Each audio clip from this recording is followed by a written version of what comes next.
ಇದಲ್ಲದೆ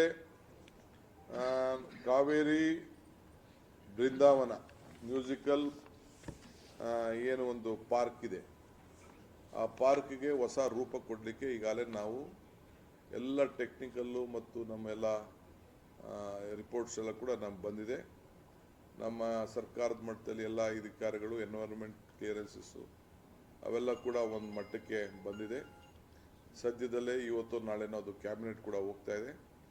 ಅದಾದ ತಕ್ಷಣ ಪಬ್ಲಿಕ್ ಪ್ರೈವೇಟ್ ಪಾರ್ಟ್ನರ್ಶಿಪ್ ಮಾಡೆಲ್ನಲ್ಲಿ ಅದನ್ನು ನಾವು ಟೆಂಡರನ್ನು ನಾವು ಕರಿತೇವೆ. ಅದು ಕರೆದು ಸುಮಾರು ನನಗೆ ಡೈರೆಕ್ಟ್ ಪ್ಲಸ್ ಇಂಡೈರೆಕ್ಟ್ ಕನಿಷ್ಠ 8 ರಿಂದ 10 ಸಾವಿರ ಜನರಿಗೆ, ಈ ಭಾಗದ ಜನರಿಗೆ ಉದ್ಯೋಗವನ್ನು ಒದಗಿಸಿಕೊಡ್ಲಿಕ್ಕೆ ಕಾರ್ಯಕ್ರಮವನ್ನು ಈಗಾಗಲೇ ನಾವು ರೂಪಿಸ್ತಾ ಇದ್ದೇವೆ. ಭಾಳ ದಿನದ ಅದು ಕನಸು. ಹಿಂದೆ ಕೂಡ ಬಜೆಟ್ನಲ್ಲಿ ಅದನ್ನು ನಾವು ಸೇರಿಸಿದ್ದು, ಅದು ಕಾರ್ಯರೂಪಕ್ಕೆ ಬಂದಿರಲಿಲ್ಲ. ಸೊ ಅದಕ್ಕೆ ಅವರೇ ಒಂದು ಡಿಸೈನ್ ಮಾಡೆಲೆಲ್ಲ ಮಾಡಿ ನಮಗೆ ತೋರಿಸಿದ್ದಾರೆ.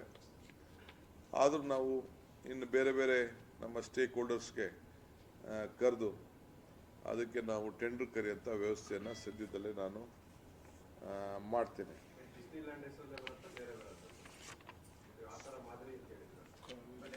ಕಾವೇರಿ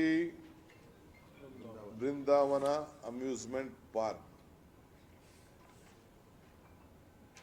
ಈಗೇನು ಬೃಂದಾವನ್ ಗಾರ್ಡನ್ ಇದೆ, ಬೃಂದಾವನ್ ಉದ್ಯಾನವನ ಇದೆ, ಅದನ್ನು ಇನ್ಯಾವ ರೀತಿ ಅಪ್ಗ್ರೇಡ್ ಮಾಡಲಿಕ್ಕೆ ಸಾಧ್ಯ?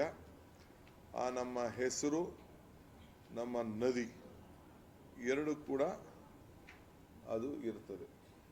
ನಮ್ಮ ಬ್ರ್ಯಾಂಡ್ ಯಾಕೆ ನಾವು ಬೇರೆಯವ್ರು ಕೊಡಬೇಕು? ನಮ್ಮ ಬ್ರ್ಯಾಂಡ್ ನಮ್ಮ ಹತ್ರನೇ ಇರ್ತದೆ, ನಿಮ್ಮ ಬ್ರ್ಯಾಂಡ್ ನಿಮ್ಮ ಹತ್ರನೇ ಇರ್ತದೆ. ಅದೇನು ಮಾಡಲ್ ಬರ್ತದೆ, ಏನು ಹೇಳ್ತದೆ, ನಾವೇನು ಪ್ಲಾನ್ ಮಾಡಿದೀವಿ ಅಂತೆಲ್ಲ ಮುಂದಕ್ಕೆ ನಿಮಗೆಲ್ಲ ಗೊತ್ತೇ ಆಗ್ತದೆ.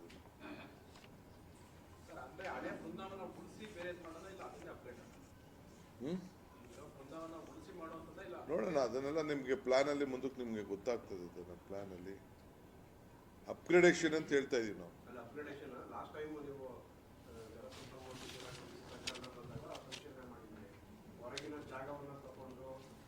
ಕೆಲವು ಜಾಗ ಎಲ್ಲ ಅವಶ್ಯಕತೆ ಇದೆ, ಈಗಿರೋಂಥ ಜಾಗ ಕೂಡ ಇದೆ.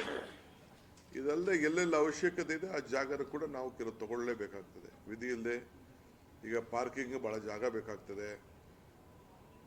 ಕನಿಷ್ಠ ಒಂದು 10,000 ಜನರು ಕೂಡ ಇಲ್ಲಿ ಬರೋಂಥ ಎಲ್ಲ ಒಂದು ಟೂರಿಸ್ಟ್ ಬರೋಂಥ ಎಲ್ಲ ಒಂದು ನಿರೀಕ್ಷಣೆ ನಮ್ಮ ವರದಿ ಇದೆ. ಹೈಯೆಸ್ಟ್ ಫುಟ್ ಫಾಲ್ಸು ಬರ್ತದೆ. ವೆಹಿಕಲ್ ಪಾರ್ಕಿಂಗ್ ಭಾಳ ಅವಶ್ಯಕತೆ ಇದೆ. ಹೋಟೆಲ್ಸು ಬರ್ತದೆ. ಬೇರೆ ಬೇರೆ ಎಲ್ಲ ಅವರು ಏನೇನು ಬೇಕು. ಯಾಕೆಂದರೆ ಇಲ್ಲಿಗೆ ಬಂದ ಮೇಲೆ ಅಟ್ಲೀಸ್ಟ್ 1 ದಿನ 2 ದಿನ